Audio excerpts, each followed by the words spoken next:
I would like to invite Nick Vinckier. He's the Managing Director at Duval Union Consulting to give us a presentation about future of mobility. Nick?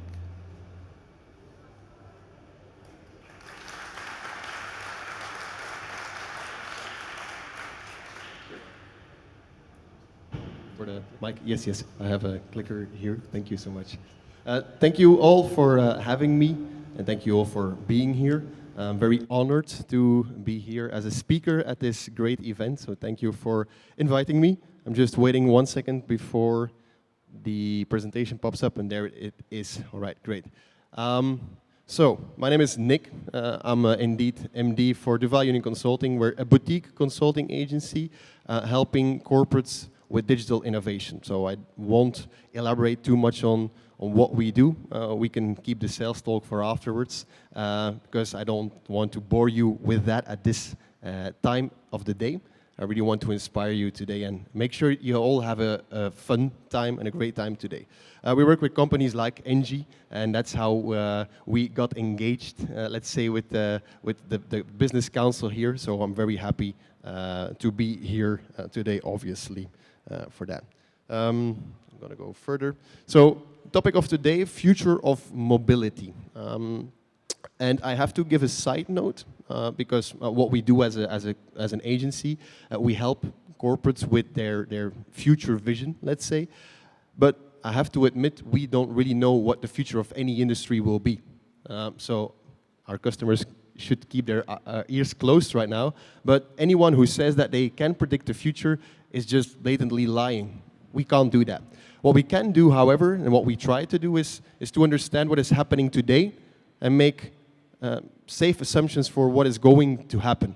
So that's what trend watching is all about, and it's very important to do trend watching and to make sure that you take your business decisions with this in mind. So today I'd like to elaborate on 7 trends that are shaping the future of mobility. There's a clear need to rethink mobility or how we are moving today. And we already got that background, we already heard the numbers. I don't think there needs to be any convincing in the crowd that we need to rethink the way that we are moving. There is a safety issue, there is the environment, there is a huge personal impact. It couldn't be any more coincidental than today, or ironical. I just came from Abu Dhabi, and I just ended up in a huge traffic jam again. So I was thinking, what are the odds? Obviously, I'm driving to a Future of Mobility event, and I'm again stuck in traffic. So, you know, there's a clear need. It's very inefficient. The model that we know today of car ownership is just very, very inefficient. Because, you know, what we buy, we don't really use it in an optimized way. Oh, sorry, I'm going too fast. And it's just very, very expensive. So, you know, for a fact, a car / mobility is the second biggest component of family budget. So there is a clear need to rethink this.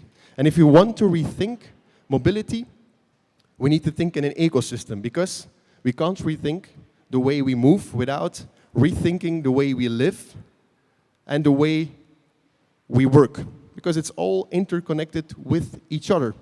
And also, these areas have big problems today. So the way we work is being disrupted, and the way we are living is being disrupted completely. So if you look at AI, for instance, it's taking a lot of people are afraid that AI will take a lot of jobs. We need to, you know, keep that a little bit in check.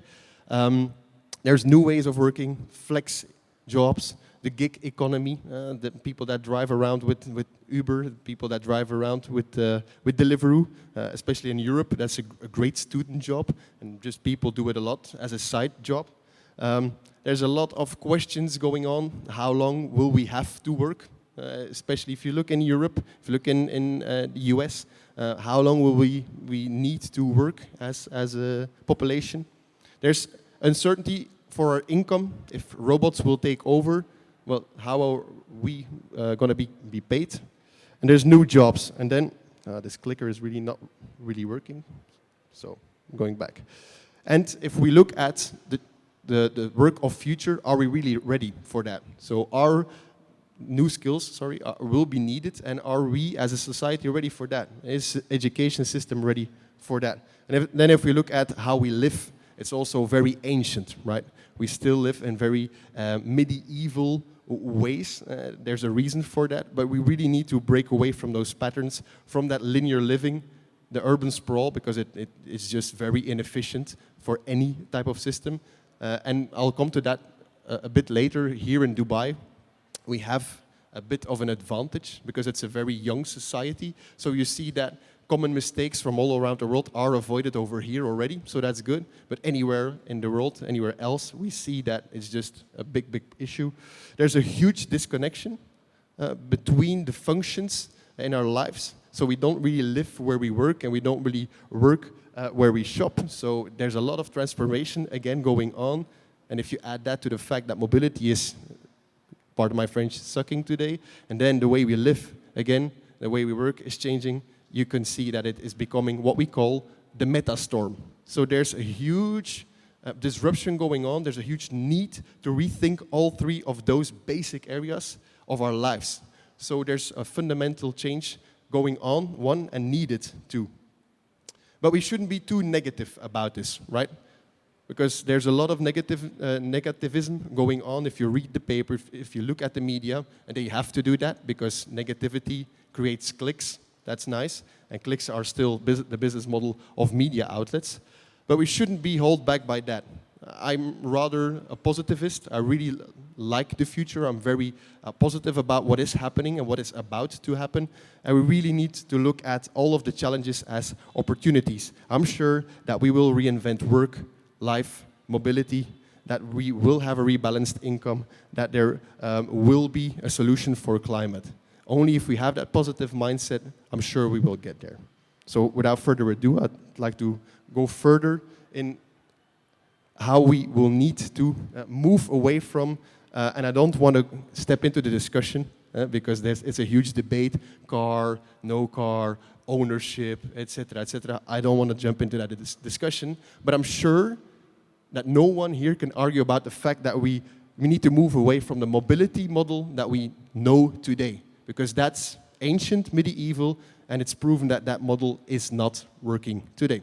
So when we look closer to the 7 trends that are shaping a new model for mobility, and yes, it's already, I'm going to say it up front, it's very focused on the car, because if you look at the model of mobility today, it is focused around the car. The car is just the center of our lives.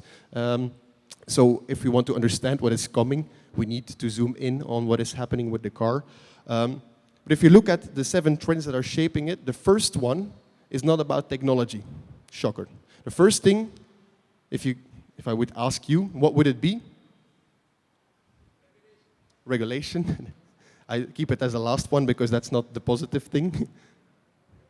Awareness starts with the people, indeed. Absolutely. It's people over technology. So if we need to rethink mobility, we need to start with the human touch. If we look at what is happening today, all signs are telling that we need an authentic, that we need a sustainable and human model for mobility. And we can't ignore the fact. All around the world, people are standing up and saying that it is enough. When it comes to green energy or clean energy, when it comes to how things are going, it needs to stop. So we see that the audience, people, have had enough, and they were quiet, but now they aren't anymore. And we see that cities are listening to that. And municipalities are really listening. So the time of ignoring the voice of the customer, the voice of the people, that's over. And we see that municipalities are following what human beings, our residents, are asking. And they are banning the cars within the city centers. We see that there's a big sense of accountability. And don't be lulled by the fact that we're here in Dubai, because Dubai is a very strange beast, if you will. But if you look a bit further across the borders of this city, you will see that cities all across the Middle East aren't that different than cities all over the world. So don't be blinded by Dubai, because Dubai is a very strange kind of animal. But if you look at all other normal cities, we see that there's a big push for accountability. They're listening. Even here in Dubai, we see that the incentives are coming for electric cars, for instance. It's not enough, but it's a good way. So even in Dubai, we are seeing that there's accountability from a municipality point of view. Even if you look beyond the border of UAE, we see in KSA, for instance, that they are investing in the production of electric vehicles. So I don't think that they don't have any benefit or any incentive themselves to push this, because they are investing in the production themselves. So it's a clear sign that this is the future. I can't predict it once again, but if you see and look closely at what is happening, this is a safe investment. So Lucid Motors, they are backed by the PIF fund, so you can bet on it that it will that their value will go up, and that there's going to be a huge push for this. Also, NEOM, the development of the new economic city, the new mobility model over there, or the new mobility model will most probably be installed over there. So it's a big opportunity, but I'll come back to that in a minute. And it's not only about municipalities or electric vehicles. We also see that consumers are starting to have a more conscious choice when it comes to their buying behavior. Again, this is not there yet, but again, we need to think a little bit into the future. And what we see today is startups like this. This is called Picnic, and they bet on the fact that a consumer is becoming aware that last mile delivery is very inefficient, has a very big impact on the environment, a very negative impact on the very big negative impact, sorry, on the environment, and it's very, very expensive for the low cost that they pay. So Picnic is a social startup that will only deliver once there's enough orders in a certain area. And you see more and more startups, especially in countries like Holland, Germany, and in Scandinavia popping up like that, that will consolidate orders from e-commerce players themselves and only start deliver, once there are enough, just to avoid the back and forth of useless transportation. People need to wait one day longer. They know that up front, but they get the promise that it will save the environment, it will be cost efficient, and it will benefit the model of mobility that is hurting us today. Then the second trend is all about unbundling and rebundling mobility. And this is really zooming in on the package that is mobility that we buy as a consumer today. So today we walk into a showroom, we buy a car, and we get that package. So what we see as a trend is that the car is getting unbundled. We all love startups. Well, I especially love startups. But what these guys are doing is they are attacking the bundles all on one specific expertise, making it very hard for corporates or these packages to fight them. If you are a manufacturer, for instance, you can never compete on navigation mapping with one of those startups, for instance. You can never compete with Inrix as a manufacturer, because that's just not your expertise. These startups are focusing on this little vertical. If you look at ZenDrive, for instance, they're focusing on the safety of the driver. As a manufacturer, you will never be the expert. So we see unbundling happening, and it's a very, very big threat for everyone who is delivering a package today, because you will never be an expert like that. So this is about unbundling. And if you look at the economy, if you look at how we buy today, we are fully embracing this as consumers, because what we're seeing is that we will embrace, and we are already starting to embrace, what we call the peak stuff economy. Well, what's that? Well, if you look at today, we buy stuff, and over time we buy more and more and more and more of that to feel better, to have more value of that. That's the stuff economy that we have today. Well, what we're going to see is that we're going to go for solutions, and that stuff will become B2B, and that we will have anything as a solution. So we will have way less in ownership, but way more in solution. So that's what we call the peak stuff economy, and we see that is already happening today. I'm sure every one of you is already an adopter of this peak stuff economy already. We know the casual suspects, or the usual suspects, obviously. If it would pop up, Tesla is a great example, for instance. You have HelloFresh, which is basically food as a service. It gets delivered, you don't need to think about it anymore. Hello Chef here in Dubai, HelloFresh in Europe.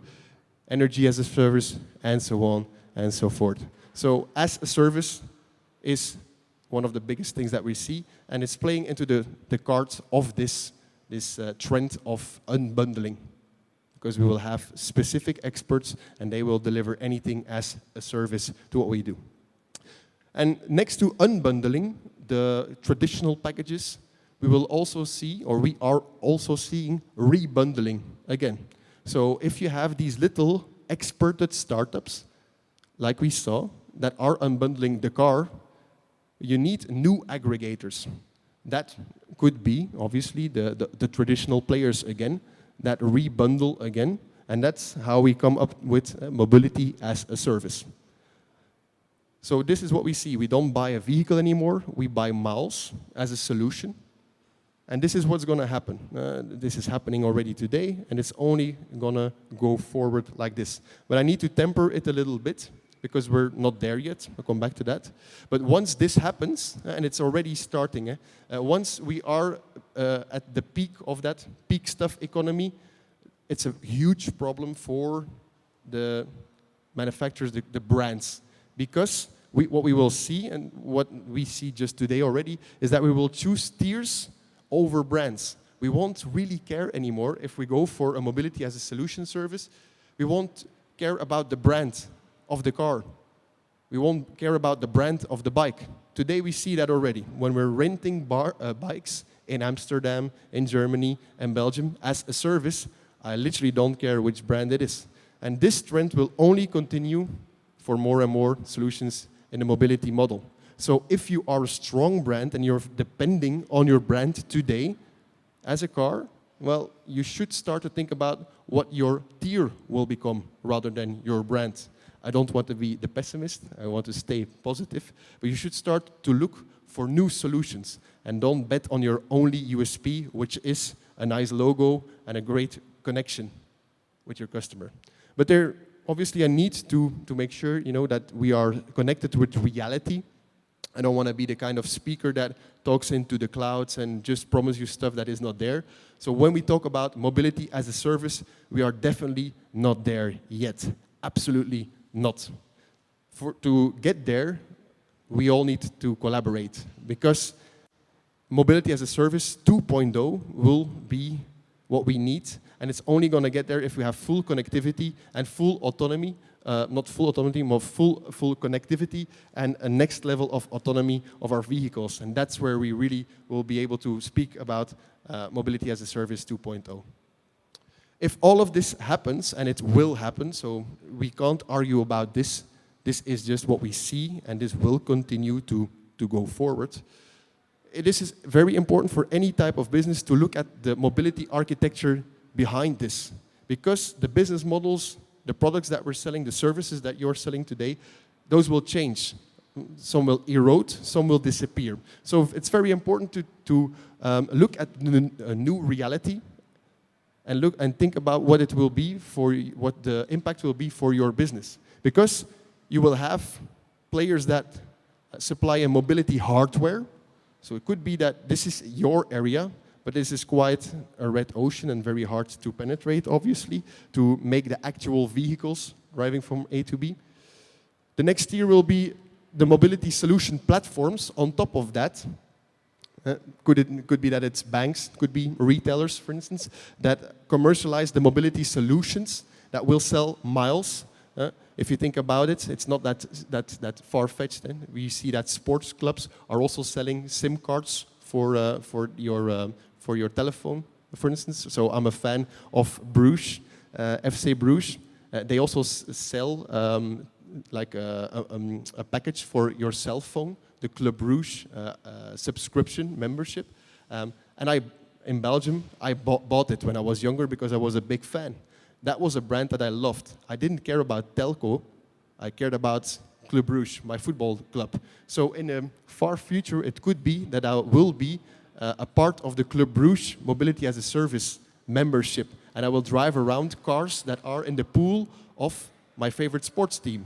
So you need to start thinking in a model like this, rather than just thinking about mobility as we see it today. And then on top of that, we will have the mobility operating system, just the same as we have Apple OS, just the same as we have on our smartphones. There will be operating systems with platform standards, safety, data, infrastructure, etc., etc. And it's just a question who is going to claim which position, and more importantly for you, where will you be tomorrow in this reality? Because a lot of players in the mobility industry are talking about autonomy, connectivity, services, electric vehicles, but are forgetting what is happening today. Where will your next bet be? Where will your place in the new ecosystem be? Even with an electric car, even with an autonomous car, if this happens and you don't have a place to play, well, it's done. So very important to be mindful about the new reality. And if you look at these new platforms, this is a crazy one. I don't know if you know Gojek. Who knows Gojek? A show of hands. Please, if you can show it a bit higher so I can see. Not a lot. That's great and not so great. I'll just show you. I don't know if there's going to be any sound connected with the laptop. And I'll just talk very slowly for the next 5 seconds. So the person at the all right, is there? So this is Gojek. The video is going to explain it to yourself. Just prepare to be amazed by this. Let me guess. You love making mobile apps. Bitcoin predictors and Flippy Bird games. That's cute. Me? I'm a super app. Yeah, that's right. Super. Name's Gojek. Baby app killer. How am I super? School's in. Ready to learn some Stranger Things? Here we go. Welcome to Indonesia, the crown jewel of the East. 18,000 plus islands, but 22 billion minutes wasted in traffic. And the land of me, Gojek, super app. Me, my transport, delivery, food, repairs, massage. Ooh, nice. Payment, bills, rewards, shopping, business. You get the point. I do 100 million orders every month. Wait, what? No, yes, you heard me. 18 plus products for 261 million people. Who are you gonna call? Me. I do it all faster than you can beam Scotty. Still with me? Good. Thinker linguist? Say Makasih mas to one of the largest JRuby, Java, and Go clusters in Asia. 1 in 4 Indonesians have me in their pocket. Even your grandma. Every day, my riders cover 16.5 million kilometers. That's more than 21 round trips to the moon. Does your app go where no man's gone before? I didn't think so. Oh, sorry, Neil. Most importantly, 2.5 million people rely on me for their income every day. I help fill bellies, run businesses, and move an entire nation. I know. Where do I get the energy? Wait, now going to other countries too? Vietnam, Singapore, Thailand, and Philippines? You ready? Now, what were you saying? Right, you're looking for a job. Say something super? Come help us, Slay.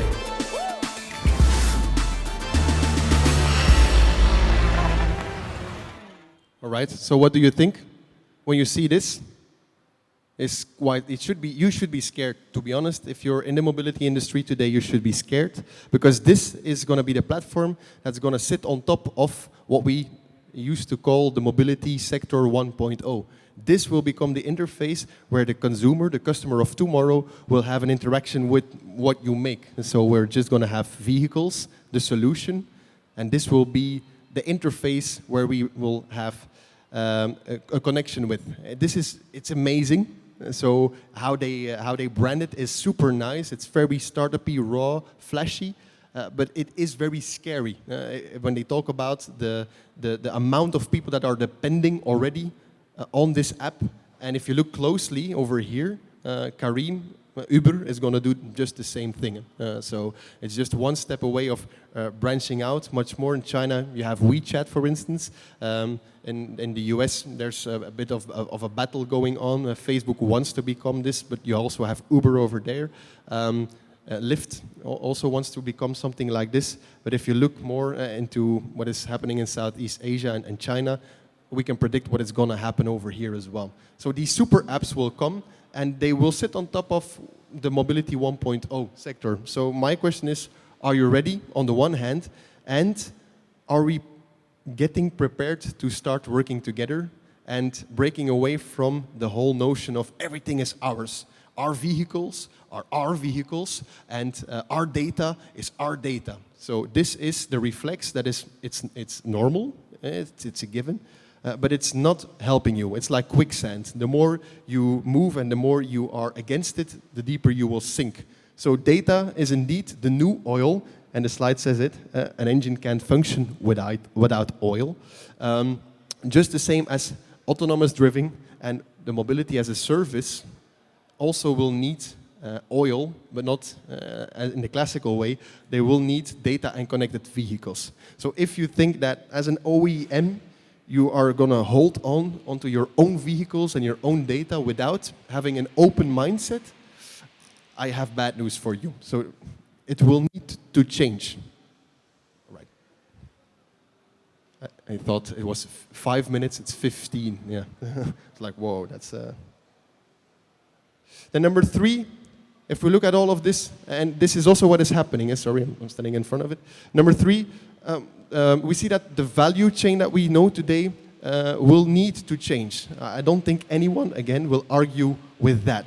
The automotive industry today is already, I don't want to say suffering, but it's having an impact because it's keeping on or holding on to the traditional model of selling. And just, I want to show you a little illustration of the old way. You had the OEM, you had a manufacturer, the car brand, that worked through a dealer. Mr. or Mrs. Consumer goes to the dealer, gets the car through dealership, and the only thing that the manufacturer does is making sure that the car is there, the OEM, or the brand, sorry, that the car is there, the R&D is done, that the branding is done, and that the consumer goes to the dealer to buy it. Economies of scale, making sure that everything is lean, agile, sell the most through the most efficient supply chain from the back, and then this is the old type 1.0 value chain, if we look at it. And then all of a sudden, Tesla came in and disrupted that whole thing and just went direct to consumer because they saw quite some inefficiencies in that model.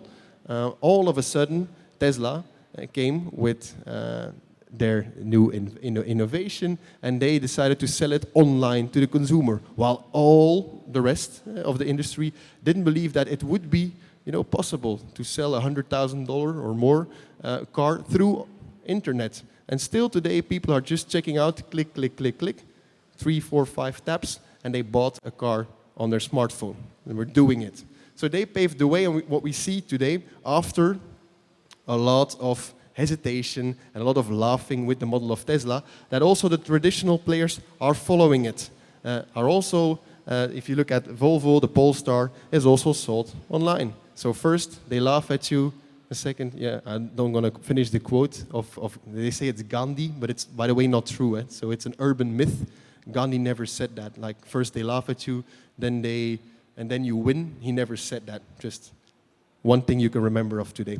But we see that, everyone is moving towards a much more integrated model when it comes to the value chain, and much more direct to consumer. We all want the data, we want the relationship with the customer to be more agile, to be more lean when it comes to the relationship. And this, obviously, is making sure that traditional car retail will be impacted. The slide says death of retail. We're also a bit of a media outlet. We also need to be a bit shocking. And I don't believe, just like traditional retail, I see the people over there, it's not going to stop here. And the people, the salespeople are walking away now. You shouldn't be worried about your jobs. Just as people in a store, when it comes to retail, food and clothing, they should also not worry about it. But it's going to be way less. We don't need all those showrooms anymore, just as you don't need all those shops anymore. And the way we interact with people in the showroom, in the store, will need to change. just the same as, you know, if you look at the clothing, fashion retail, beauty retail, it's also just changing. If you think that automotive is the only sector that will be safeguarded, well, I'm sure you're wrong. So it won't die. Traditional car retail, there will still and always be a place for a good offline service. Offline sales will be very important still, but it will be in a different way, optimized, data-driven, and much less. And experiential, because, you know, whenever I step into a showroom, I just want to run out again, except for today. And maybe this, you know, it would be a great event location anyway, so could make, you know, a bit of money that way by renting it out to event organizations. Anyway. Number 4 trend, what we see and what is happening and will only be reinforced is unusual suspects and disruption coming from the outside in. I think the best example of that is something that we just talked about, Tesla. But also if you think about Uber and the traditional tech mafia companies, Google, Amazon, Facebook, and Apple, they're stepping into our industry. They are all of a sudden investing in mobility because they see a lot of money in it. So if you look at the old way, and then Tesla came in, what is happening today is that all of a sudden the user interface is becoming the brand. Remember the video I showed, Gojek? This is what Uber is doing, this is what Gojek is doing, what Lyft is doing. So all of a sudden, I don't take a Lexus, no, I take an Uber, I take a Kareem to my job. So if we extrapolate this, multiplied it by a couple of years, a couple of generations, will we still speak about a brand? Or is anybody just going to say, I'm Ubering? It's already a verb. So I'm Kareeming to work. So it's very safe to say that this is a very, very dangerous trend, what is happening, if you're on the upside from this cycle. So be mindful about what is happening. And then we see the other ones. I just talked about it, the GAFA mafia. Apple is investing in self-driving software. So if I would need to take a bet on what will be the operating system for the new mobility, I would bet on Apple. If you still think that they are very focusing on this device or the one that is running my Keynote, well, that's their cash cow, but they're betting on the gold, which is health, which is mobility, which is also the way that we just saw. So mobility is changing, work is changing, and life is changing. Well, they're investing in these 3 areas while it's sponsored by these consumer devices. They don't care about this. This is a $1 billion market. This is a $1 trillion market, and they care about that. Just the same for Amazon, for instance. That's why they are investing a lot, Amazon, into health, because that's a $1 trillion market rather than just e-commerce, which is just baby money in comparison to what is happening there. Google, for instance, another unusual suspect. We all know that they are investing in a lot of innovation when it comes to cars and other types of mobility. But they're going one step further. They're already reimagining the city from the internet up. So they're building a city of the future in Toronto today. So if you think about gatekeepership, about new players that will run operating systems for mobility, well, I don't think it's going to be a traditional mobility player. It's going to be one of those guys, the GAFA. And again, my question, what will your position be? And then we see all of these things happening, which is good. We see Volkswagen creating a power and charging supply company, for instance. We see traditional companies making what we would call weird choices to all of a sudden pivot into other industries, but they have to. You need to be responsive to change in order to survive. That's the survival theory, evolution theory. And that's also a message that I want to give to any of your organizations. In times like today, please don't be afraid and be brave. Embrace innovation and really look beyond the borders of your classic product, your classic business model, because those that are brave enough to look past those borders are most probably the ones that will have a very positive future. That's also what we see with the GAFA. They became like this because they did just that. We're almost through. Number 5 trend, the movement paradox. So this is a very interesting one of my favorite trends when we talk about mobility. We move less while we are moving more. And this is very interesting. Whenever I say that, I see everyone like, what is that? So I'm going to say it again. We move less while we are moving more. If you look at it, there's a huge debate whether it's true or not that teenagers are driving less or more. Are they going for a car, yes or not? The data sometimes says that teenagers are not buying cars anymore. Other sources say they are just buying more cars, they're buying it later. Well, we did research, and I can just say it's very complicated, it's very complex to find the right truth. But what we see today is that teenagers with a driver's license, they are dropping. So it's just a fact that people are getting their driving license later and later and later. Does that mean that we drive less? Today, yes. So younger people are driving a bit less, that's true. But is it because they hate mobility? Not really.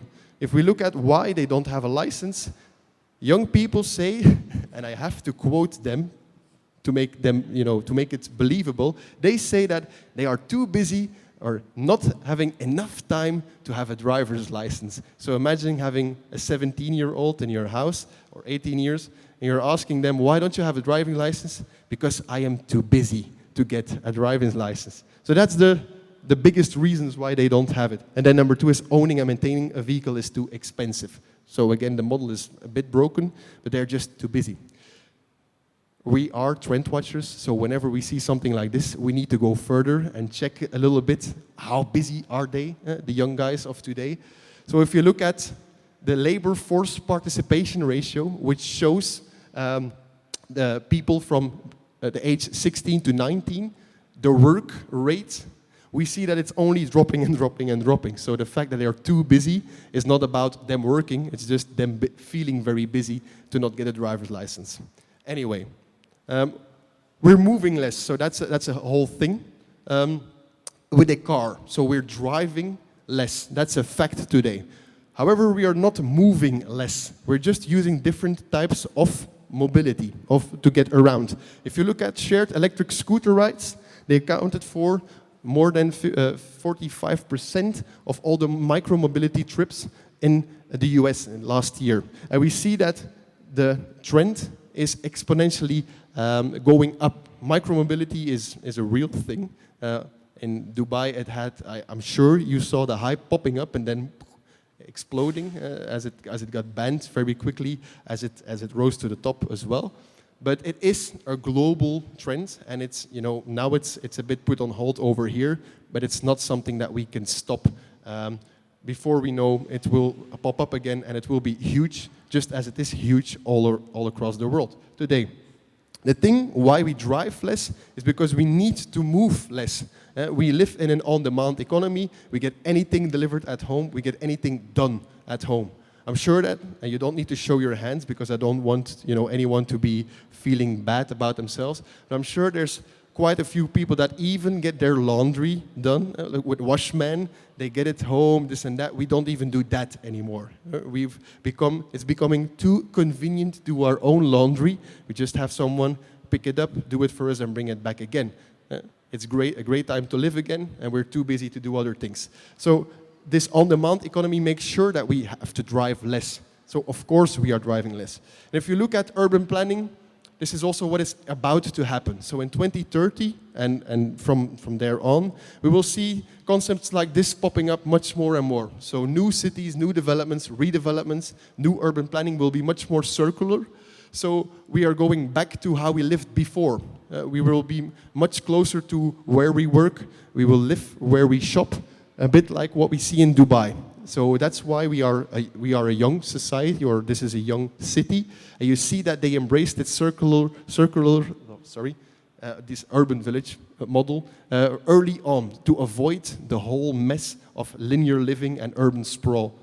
So if you look at JLT, for instance, it's a great example. You have those communities over there where you have work, where you have shopping, where you have the towers themselves. So you don't really need to go across the city. That's your little hub, your little community. And if we look further or beyond UAE, You see that in KSA, it's going to be huge. All the new cities there will be built like this. So this trend of having less need for a car will only be bigger. Hence, micromobility will be also quite huge, I guess, in Saudi Arabia, because it's just linking the dots with each other. And then we have the unusual suspects that will also make sure that this gets accelerated. Facebook, for instance, is building a town, a Menlo Park for the employees. And that's, again, circular living. You work where you live where you work, and you can buy whatever you need inside that village of Facebook. Google has the same. And in between cities, everything is getting optimized to make sure that deliveries go faster. And then we move more because we have more time. So whenever we then have time in our leisure, in our free time, we move further. So it's also a fact when we go on holiday, people travel further. We go to more exotic places because we just do that. Plus, there's also new methods for transportation. Today, the aircraft or the airplane industry or how we move with airplanes is optimized and becoming more and more efficient, so that's why. But in the future, if we extrapolate that trend and bring these new technologies like flying taxis, the Hyperloop, the Boring Company of Elon Musk, we'll see that we will go for longer distances early on. So instead of having the weekend and going to the sea, if you live in Europe, you're going to spend the weekend in Spain and go back to Denmark, for instance. So that's something that we're going to see. And that's why maybe mobility companies or automotive companies should start to invest in travel companies today, because it's going to be a massive increase in that. Number 6 is sharing is caring. I already touched upon it. Open innovation will be the way forward. And there's obviously the story when we talk about sharing, about peer-to-peer car sharing. I'm not going to bother you. We see that it is a thing, but it's not there yet. We need more critical mass for that. But more importantly, what we see is alliances between traditional players. The biggest one that we've seen, obviously, is BMW and Daimler that start to work together. And I only can embrace that and be happy about that, because that's the future. That's the way forward. And if you're still not partnering up with others in your industry, or even without the industry, outside your industry, I'm sure you will be missing out. So the way forward is together, not alone. Why? Because collaboration will give you a bigger lever against those aggregators. If Gojek comes to Dubai and you are already an alliance, there's already a lot of people in the crowd as a big front, they have less power over you. So that's why it's important to have those collaboration, those partnerships. And it's not only with big companies, it's also with startups. So if you are a corporate organization, you should start looking into working together with startups. If you look at the last 24 months alone, there's a total investment of $120 billion in mobility startups. So we see it's happening today. And again, if you extrapolate it, it's only going to increase exponentially, especially if you know that the total investment since 2010 is 220. The last 24 months is 120 billion. So it's only going up, and up. The most invested area is e-hailing, Uber, Careem, Gojek. So you know where the money is flowing, so you know where the value is going. And also, this is a Gojek again. So it's a great example of they become so big, and they have more than 128 partners in their app, because they have that open innovation mindset. So they share anything. Everything is open source. Everything is shared. So it's a great example. They're mega profitable, by the way. So they're a great example of a company that opens up everything to the crowd and makes sure that that they can take it forward and innovate faster. Sharing is just caring. And then the last one, very short. We ain't seen nothing yet. So I haven't really talked about technology today. I haven't talked about the usual suspects because I didn't want to bore you with anything you already really know, connected cars, autonomous cars, and so on. Because I really believe that we need to think beyond that. We really need to think beyond technology, beyond autonomy, and beyond connected cars, because that's really a future story. that it is bound to happen. We will not be able to stop that anyway, but it needs time anyway. So in the meantime, we should make sure that we think about what is happening today and start to act on it. We really need to zoom in on work, on living, and on mobility, and be critical on the model, and try to make sure that we make decisions to claim a new position or reclaim our old position in this system. Just waiting. So imagine what I would suggest for everyone to do tomorrow when you're talking about your colleagues, with your colleagues about today, is really try to come up with some scenarios where you see the future of work, life, and mobility coming together. Then you have some scenarios like this.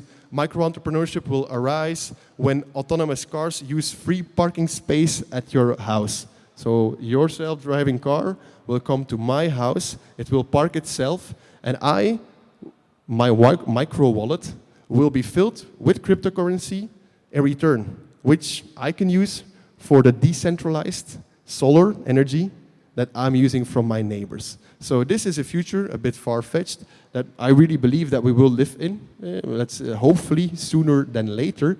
But creating scenarios like that, make sure that you see opportunities for yourself.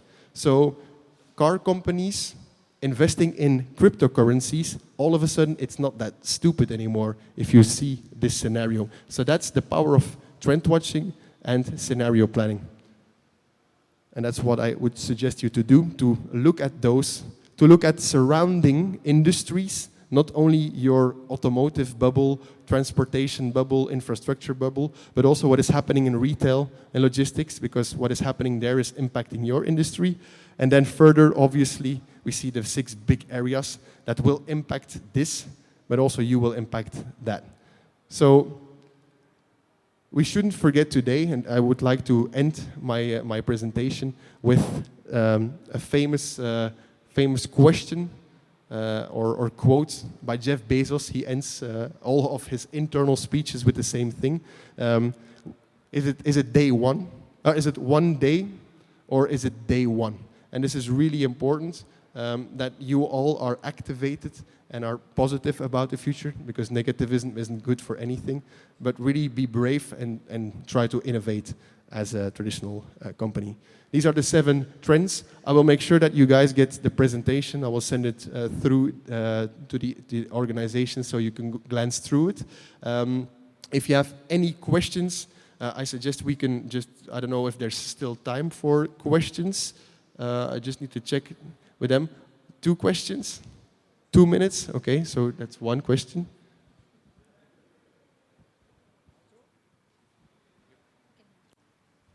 Well, thank you very much.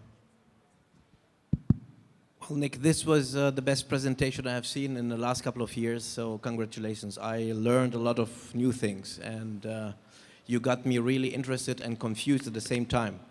Now, one thing I did not see here, because this is something I'm asking myself every day, is I didn't see any kind of government interaction, a positive regulation, because, you know, we live in a capitalistic world, and so far the capitalistic world has only been able to function well when the government put in some regulation, especially antitrust regulations.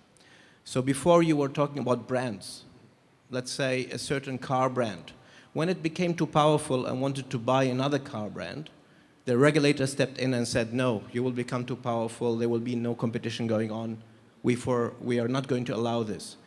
Now we are talking about mobility as a service, and you rightly said there will not be brands, there will be powerful service companies, like this super app Kojak that I didn't know about. Now imagine super app comes and buys everything directly or indirectly, because I'm forced to join this app in order to do business. Why would you believe that government at some stage would not step in and prevent this, or prevent companies like Uber underpricing their cost just to kick out people out of competition? For the last couple of years, they have not been making any profit. We look in France, we see the yellow vest people going on the streets because they are losing their jobs and the world has become too complex for them. So don't you believe that in this model that you have explained, there are going to be disruptions and people fighting it, government finally understanding what we're talking about to prevent two dominant companies ruling the world and not countries ruling the world later on? Yes, that's a very great remark and a very good question. Obviously, I can't predict the future. First, well, I'm just showing what is happening and doing a bit of safe assumptions for the future, obviously.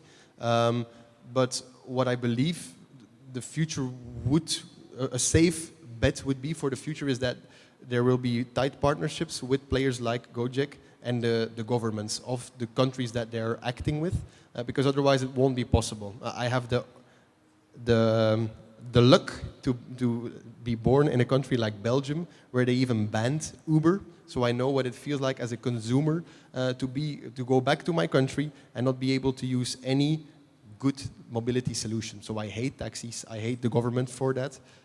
Yeah, I can use the step indeed, or the scooter.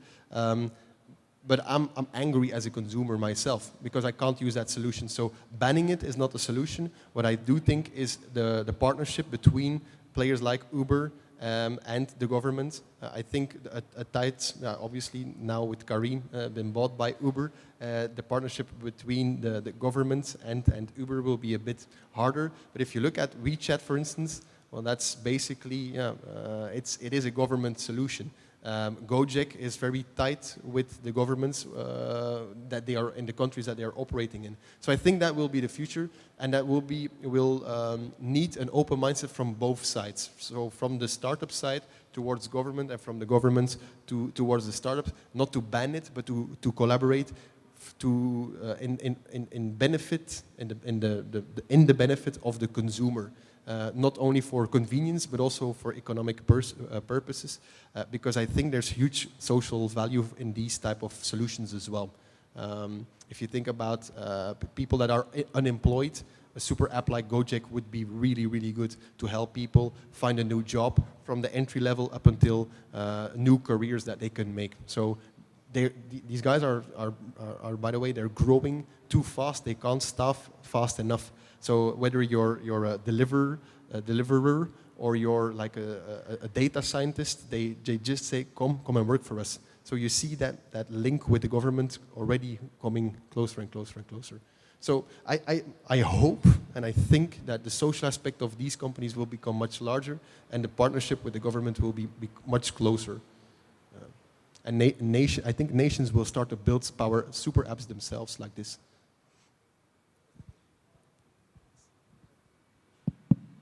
Assalamu alaikum. My name is Faris Al-Mazroui. For the sake of time, but I would like to an answer of yes and no, just so when you say a super app like it's mostly open source data integration with APIs. So this is very obvious. It's straightforward with that.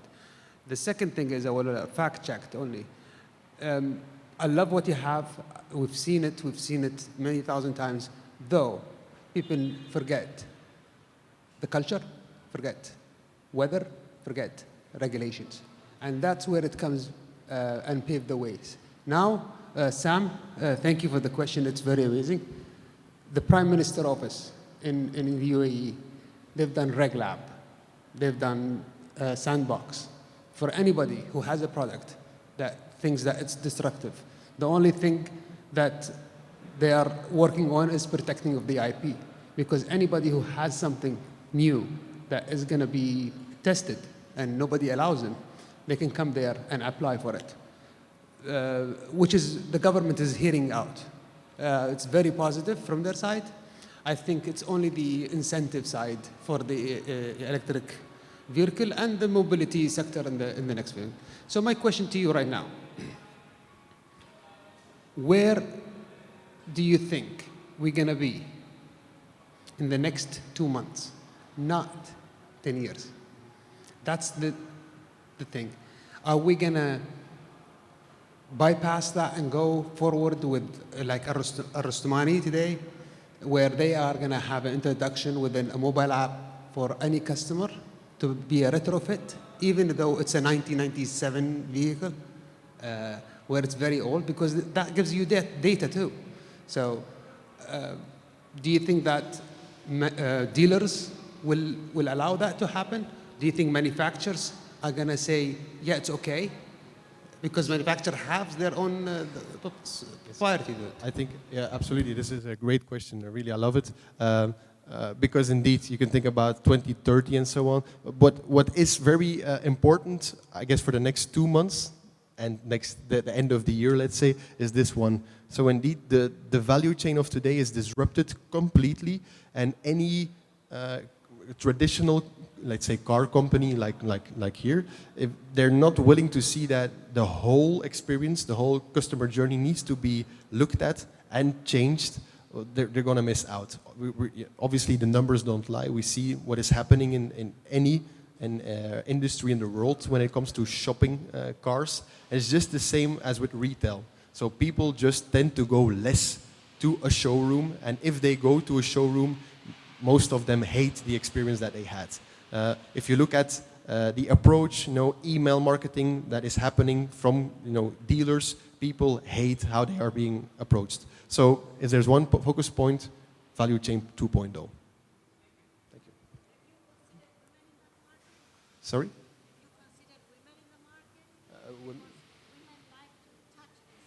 Absolutely. Absolutely. True. However, we see e-commerce is booming, and that's predominantly a female audience. So it's a mix. Like I said, it's not gonna end traditional showrooming. It's just gonna be different and less than we are used to. So there will be less locations, better experience, more data-driven, hopefully. So just to end, we wrote a white paper on this as well, on the future of mobility. So if you want to have that, the white paper, just make sure that I get your business card, and we will make sure that you get the white paper that we wrote on the future of mobility. And only for tonight, I asked my boss if he was so kind, we can also send you a copy of our ebook on corporate venturing, so about collaborating between organizations and startups. So if you give me your business cards, you not only get one white paper, but also an ebook of our company. If you have any questions, need help, let me know. Thank you so much.